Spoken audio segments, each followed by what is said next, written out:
So the last episode ended on a cliffhanger. We don't know who's gonna interrupt Achi and his father and Hitomi and Stanley in a shop. Is it Kano? Guess we're going to see surprise attack with Kano.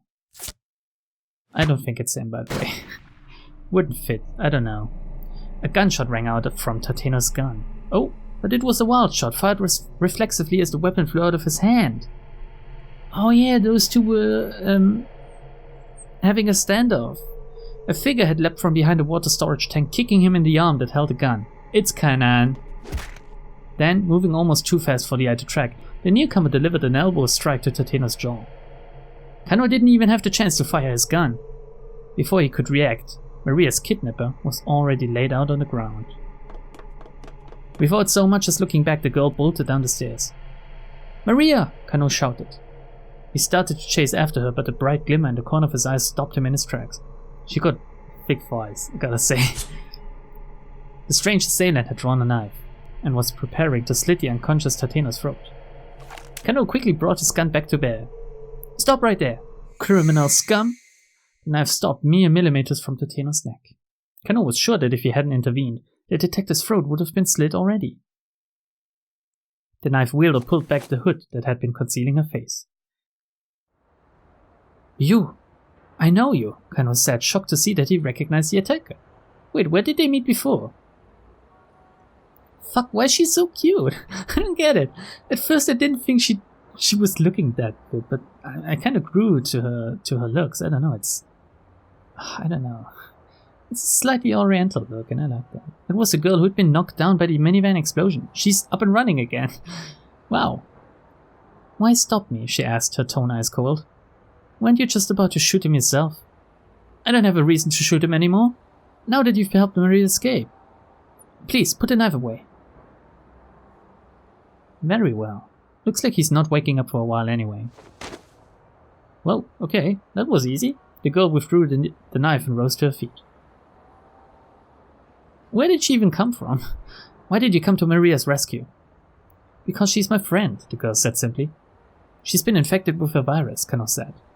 "We have to get her to help as soon as possible." He headed for the stairs that Maria had scampered down. "Not so fast. Don't move." Yeah, fucking Kano. Did you really learn in police school that you're supposed to turn your back on someone with a knife that just knocked out another policeman?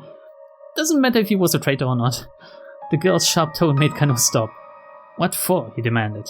"I thought you wanted to help." "I do want to help her, which is why I'm not letting the police get their hands on her. Don't you fucking understand, Canaan?"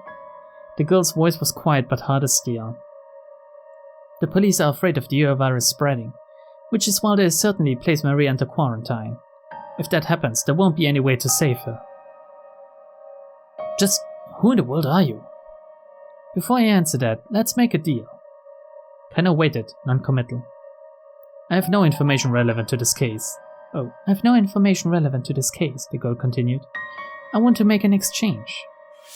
"Oh, I have information, not I have no information. Sorry, I think I misread that." Kano swallowed the lump in his throat. "In exchange for what?" "What? Damn it, game! Why do you keep doing this to me? Tell me where Hitomi Osawa is." "Hitomi Osawa?" Stanley had taken Hitomi into custody. Kano could probably get in touch and ask him where she was, but... Wait, doesn't she know, basically? Or is this... Oh, this is before she gets to the hospital, right? Oh my god, I'm getting confused. Why do you want to know where Hitomi is? Do we have a deal or not? The girl looked like she was in no mood to argue. Maybe if you tell us the information first, I don't know. Still, if she knew about the virus, she was probably telling the truth about having information.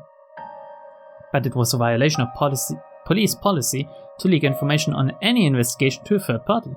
Besides, was it wise to trust this young woman without knowing who she was?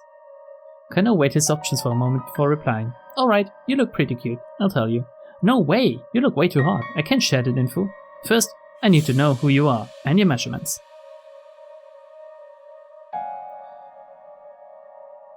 "My name is Canaan." "Canaan? Huh?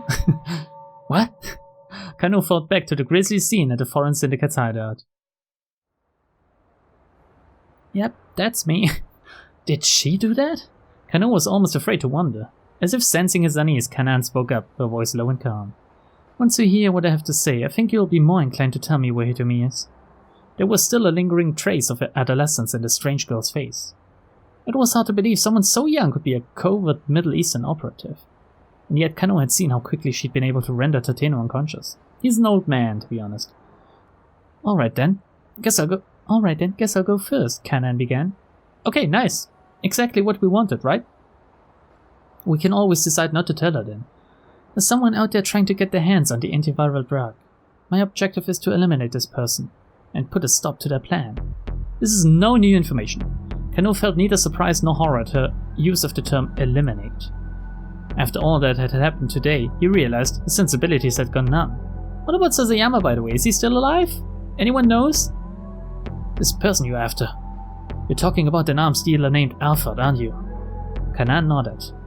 Your virus has been weaponized and tested several times on the battlefield to great effect, she said. The antiviral would render this weapon wholly ineffective. Countries the world over are dying to get their hands on it. Then why did Alfred orchestrate this kidnapping? If the goal is to get the antiviral, why not just steal it from the laboratory? There was a lot about this kidnapping case that still didn't net up. Kano was sure Alfred's plan was hidden in those baffling details. Oh, I like that transition. Oh my god. Lab security at Okoshi Pharmaceutical is practically perfect. The place is under surveillance 24 hours a day, and getting to where the antiviral is stored requires bypassing 3 sophisticated electronic locks. Getting the antiviral out is impossible. Is it though? I don't think it is. I think with the money and force Alfred has, he could have just brute force stolen it. Unexpectedly, a sly grin appeared on Canaan's face.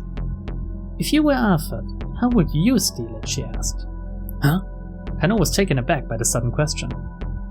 He thought good and hard about how to answer. There must be some way to get those locks open, right? Osawa heads up the lab. Wouldn't he be able to get it out? If you can't sneak something out, maybe you could sneak something in? What does this even mean? You wouldn't need to steal it. Just wait until the drug hits pharmacy shelves, right? Is this what they're trying to do? Are they trying to speed up the process? I think there must be some way to get those locks open. I get the feeling that this choice is kind of important though, because it's so different. Anyway, let's go for the easy one. Not possible, Canaan said, shaking her head. And you can trust me on that. Lock breaking is my specialty. Security must be tougher than Kano had thought then. Still, there are ways. They're just very indirect ways. Canaan paused before continuing in an ominous tone. 6 days ago, Alfred injected Hitomi Osawa with the virus. Oh, of course, it's basically what happened, so... What? The tale had taken a sudden and very unexpected turn for Kano. Of course, we've known for the past 5 hours or something. So it wasn't only Maria who had been infected, but Hitomi as well? And 6 days ago at that. Wait, hold on. Hitomi Osawa was perfectly healthy earlier today. So, that must mean... Exactly. Kenji Osawa administered the antiviral to her. An unsettling thought occurred to Kano. Maybe we should have used our own knowledge, I don't know, and answered this thing correctly. Whatever. It was supposedly impossible for Osawa to access the antiviral all by himself. But if he'd been able to give it to his daughter all the same, then that had to mean... He needed Mamoru Tanaka's help to do it, of course, Canaan said. Which is why Alfred bribed Tanaka ahead of time. So that's what happened. Tanaka had been paid off to inject Hitomi with the virus. Getting Osawa to take action at that point wouldn't have been difficult. But why go to such lengths to get the antiviral administered to Hitomi? Why would Alfred have Hitomi infected with the virus only to then have her father cured? Because she would then have the antiviral in her. I guess he doesn't know about any pharmacy stuff. It's been roughly a week since she was given the antiviral. The DDS is still in her body. The what now? Essentially, taking blood from Hitomi Osawa now would allow someone to extract minuscule amounts of the antiviral. Kano was stunned. Suddenly all these seemingly unrelated threats were beginning to form a pattern. So, since getting the antiviral itself out of the lab wasn't an option, Alfred must have thought of using a human vessel, he murmured. Which means the thing that Alfred's really after is... Canaan nodded. Yes, Hitomi's blood, she finished. Man, some guys want her brain, the others want her blood. Someone else wants her fucking heart. This whole thing would be solved by just killing off Hitomi. Alfred specifically requested that Hitomi make the ransom handoff, Canaan said. Additionally, the crime syndicate was hired to carry out a relay with the attached case containing the ransom money. This would disrupt the investigation and distract the police, allowing the kidnappers to target Hitomi in secret. If it weren't for Achi and Tateno. Wait, no, hold on. There was something about the story that still made no sense to Kano. Tell me this, he says to Canaan. Why not just kidnap Hitomi in the first place? Why not use Tanaka for the vessel instead of Hitomi? Was there really no other way to get the antiviral? Well, I guess Osawa wouldn't have cured Tanaka, right? It needed to be one of his daughters. And we know why they didn't just kidnap Hitomi in the first place. They tried to, but they failed. So was there really no other way to get at the antiviral? Kano wanted to make absolutely sure. If there were people besides Osawa and Tanaka who had the means to get the drug out, it changed the story completely. I infiltrated the lab security system and did some looking around, Canaan said. There's nothing in the logs showing that anything was taken out. There's also no sign that the logs were altered at all. Which means...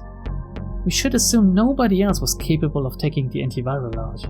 Alfred must have made the same assumption and decided to use Hitomi. I see. Under the circumstances, that made sense. If some third party could have gotten the antiviral, Alfred probably would have reached out to them from the beginning. He's working with an international crime syndicate. How hard is it to just bust open this lab and steal it? There would have been no need to go through the trouble of injecting Hitomi with the virus, getting her into the lab, and using her to sneak the antiviral out. Even so, Kano still found one thing confusing. If that's the case, why kidnap Maria? Why not just kidnap Hitomi and be done with it? Had the kidnappers mistaken Maria for Hitomi? Surely they couldn't have been so foolish as to abduct the wrong target. The girls hadn't gotten themselves mixed up, had they?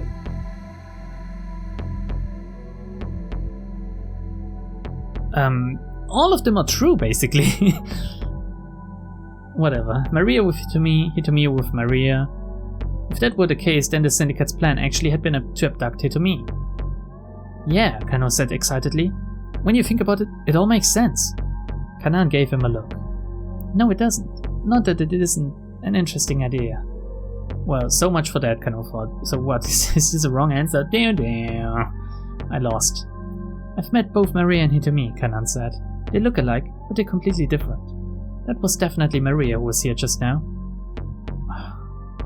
You know what, wait a second. I want to answer differently on that one, now that I think about it.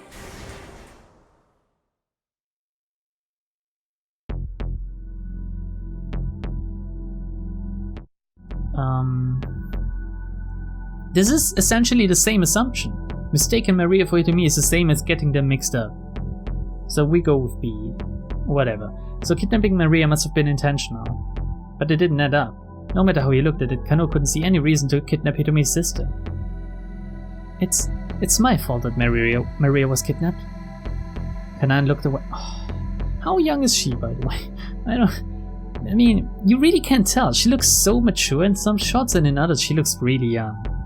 And it's mostly because of the big round eyes and the big lips and the big ears. But man, just imagine getting killed by her. It must be heaven. I contacted her before all this started. Please don't quote me on that, by the way. I told her about the kidnapping plan, and I gave her a GPS beacon to give to her sister so that I could track Hitomi's location after she was abducted. But my plan backfired. Maria switched places with Hitomi and let herself get taken by Alfred. What the hell? Why hadn't Maria taken this to the police? Or if she was so determined to protect her sister, why not just get her to leave town or something like that? There must have been some sort of accident though, Canaan continued. The GPS was never turned on after the kidnapping, and I wasn't able to track Maria down. That was something that even Alfred hadn't counted on. Canaan cast a glance over at Tateno. "This person right here," she said. So, Tateno had disrupted Alfred's plan by going after Hitomi himself. "Considering where it's all led," Canaan continued, "Alfred must be panicking about now." "Really? This whole time you're telling people that he's supposedly some mastermind that makes plans with flaws. But this flaw is apparently too much for him? How would you be able to tell?" "But we can't let down our guard. Even now I'm sure the mastermind is thinking of some way to fit what this man has done into the master plan." "So it's a perfectly imperfect plan. Is that what you're saying?" "Oh, she's telling yet another person about this." "Precisely." Canaan flashed Kano an approving grin. "I heard that from Stanley," Kano said. "The man who drove you to the hospital earlier." "That case officer, huh?" "Case officer? What?" "So that was it. Stanley was CIA. Oh, okay, I get it. US Embassy in Akasaka functions as the headquarters for the CIA's Japan branch. As the embassy building is not reliably secure, however, the agency carries out many of its activities in specially constructed embassy annex facilities, often under the guise of cultural exchange organizations. Okay, there are reportedly over 100 CIA personnel active in Japan. That's a lot, but given the inherent secrecy involved, the exact number is not officially known. It's a lot in my opinion, isn't it? Now that Kano thought about it, it all made sense. Since Alfred is an arms dealer with worldwide connections, I don't know what nation might be trying to obtain the antiviral. Obviously, any country that has the viral weapon would want to prevent their enemies from obtaining it. It's no huge surprise that people are butting in to put a stop to Alfred's plan. Ooh, what's that? A tiny beeping sound caught Kano's attention. Canaan pulled a PDA from a breast pocket. Personal Digital Assistant refers to various types of small portable devices for information management, occasionally also referred to as a handheld PC. Interesting. The GPS I gave to Marie has just been powered on. Now I can find her location. Where is she? She's on the move. But why is the GPS suddenly active now? Canaan frowned. At any rate, I've told you what I know. Now tell me where Hitomi is. Alright, Kano got out his phone and called Stanley. So maybe it's Canaan that's coming up to them. The American was quick to pick up. What's going on? What's going on? I guess it's Stanley answering, whatever. Where's Hitomi? We're on our way to Enway Electronics in Dokanzaka. Oh god. Enway Electronics? Why are you going there? Kano was familiar with the dilapidated old storefront. He had passed by the place countless times. Too long of a story. There's a lot that's happened, Stanley replied. How are things on your end? About as bad as they could be, but I'm getting closer to the truth. Please, make sure you keep Hitomi safe. Alfred is after her blood. Her blood? Kano told Stanley what he'd heard from Canaan. I see, so that's what's going on. What if Stanley is Alfred, seriously? Once we're finished with things in Dokansaka, I'll bring Hitomi right back to the precinct. Where is she? Canaan asked as soon as Kano had hung up. She's on her way to an electronics store in Dokansaka. I see. Canaan checked Maria's location on her PDA. First, I need to get Maria, she said. I'll get to Hitomi after that. So maybe it's not her, I don't get it. I'm going with you. Be my guest. With that, Canaan was off and running. Kano took one last glance at the unconscious Tateno, then hurried after Canaan as fast as they could. Wait, you don't even want to call the police or something? Just leave him there? What? They ran from South Hill and Nanpei-Dai towards Shibuya Station. As they darted and weaved madly through the narrow side streets, Canaan took an occasional glimpse at the PDA. It felt to Kano like they must be taking the shortest possible route to Maria's location. He stayed quiet, keeping pace as Canaan led the way. Before he knew it, they were heading up Dokansaka. In not too long, they'd be at Endo Electronics. Hey, Kano called out to Canaan. What? She shouted back without turning. Are you sure this is the right area? Are you adopting the GPS? No, it's not that. Actually, can I see the GPS unit? Yeah, let's go with that. Kano peered over Canaan's shoulder and saw that the GPS was indeed pointing in the direction they were headed. They weren't just running around at random, nor was the unit broken. Huh. Endo Electronics is right up ahead, he said. What? Stop it, Gay! Stop it! Canaan stopped abruptly. I don't know, maybe they just have some fetish for girls hiding half the face with hair. I don't know, she has beautiful hair. Canaan stopped abruptly. What are you suggesting? The twins are heading for the same location. That's my guess. Still, what did that actually mean?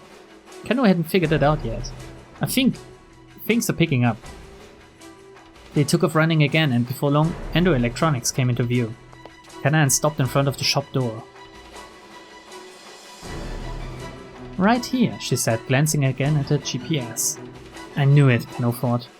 Endo Electronics, the same place Hitomi was at. Guess we're all winding up together, Canaan said. Or else we've been brought together. She peered keenly at the building and its surroundings. Kano swallowed hard.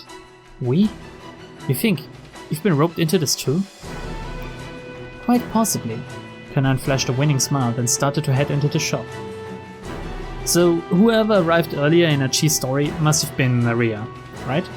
Hold on, I need to report into... Oh, it's... Kano, hold on. I need to report into HQ. Kano hurriedly called Kosei on his cell.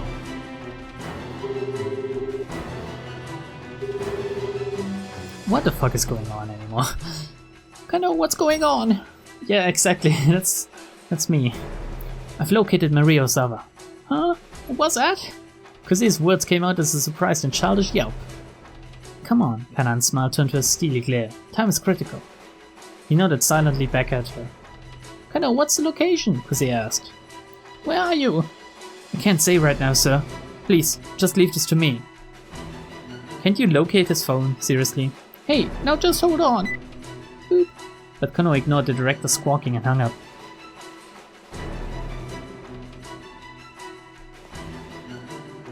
Canaan had already entered the shop.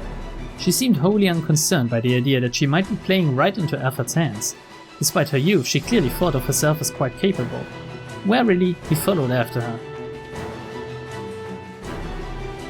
After navigating a veritable cavern of junk, they came to a door that led to the living area beyond. Canaan quietly opened the door and immediately stepped inside. The home was divided into a dwelling area and a workroom. A man's voice could be overheard from the workroom, raised in anger. Don't you want to save Susune? Kano and Canaan crept closer. Peering through the next doorway, they saw a tense confrontation in progress.